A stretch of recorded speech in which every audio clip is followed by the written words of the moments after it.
They have this book down at the library, the law library at the private university down the street, and it is a official Cambridge edition of current treaties, including, not so ironically, treaties that the now United Kingdom and former British Empire negotiated as part of its demise of empire.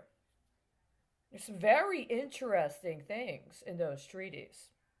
The way they, for instance, put the dates in and how it changes over time.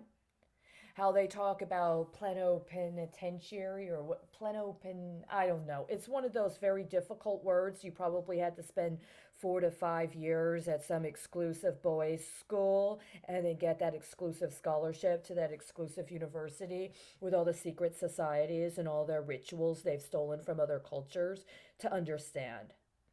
I don't think they thought anybody in the post colonial world was smart enough to understand grammar or punctuation. You know, the British way. They knew what they were doing. I was in San Francisco, one of the jobs I got. I had two jobs concurrently, both in public health. And one of them was with this organization. It said it worked with people in the sex trade. You know, it's San Francisco. Not everybody has the same relationship with the concept of the sex trade. For the record, I do not agree with the concept of sex trade. It's prostitution. You should be dealing with it as if it's prostitution, including an understanding that prostitution is illegal.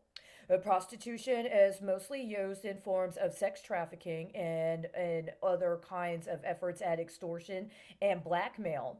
And is often attempted for an effort to try to get leverage over somebody based upon some aspersion cast on them for their personal life or their infidelities, which is supposed to somehow be demonstrative of an inability or unwillingness to keep a contract relationship, and or another way in which to determine a particular expectation of performance and social positioning, presenting.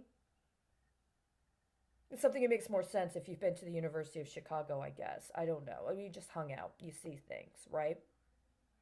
Anyway, at some point I found this thing online. It was very, very interesting to me.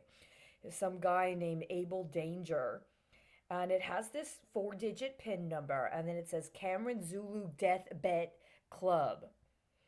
Something about a cipher, and something about this private military company called Serco. And what it talks about going down through its information is this gentleman's club in the United Kingdom that has the same name as a alleged nonprofit I worked for in San Francisco that works with people in the sex trade. Now, the thing about that is that presumably they got their inspiration from some old blues song. An infirmary was supposed to mean one thing. The concept of invoking the saint of reference was supposed to mean another thing. Did they have literal knowledge about the Gentlemen's Club in the United Kingdom and its expectations of high profile sexual activity as part of its gentlemanly operations? I think it did.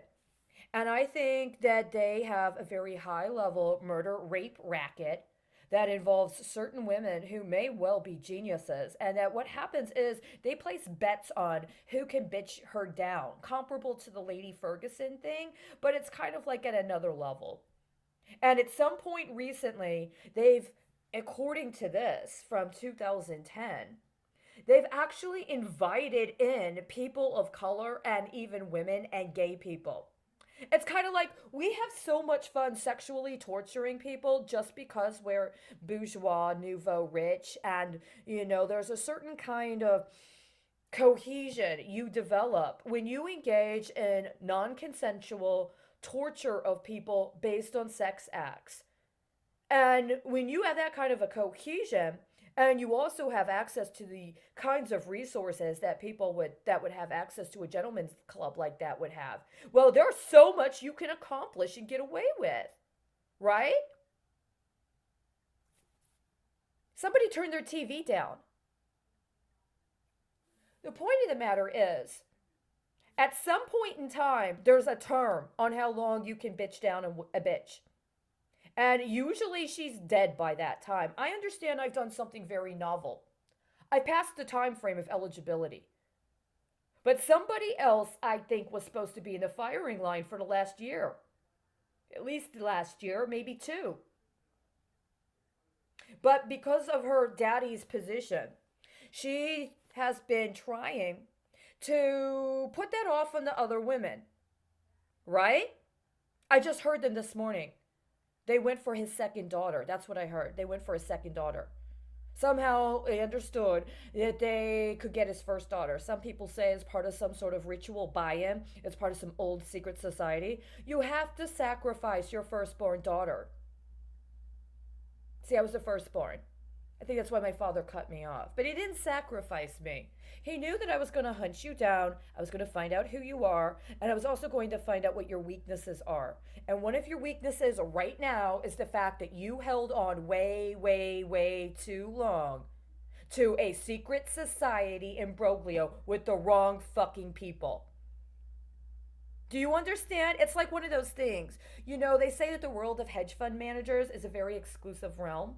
Well, what happens if you let the wrong motherfucker up in there?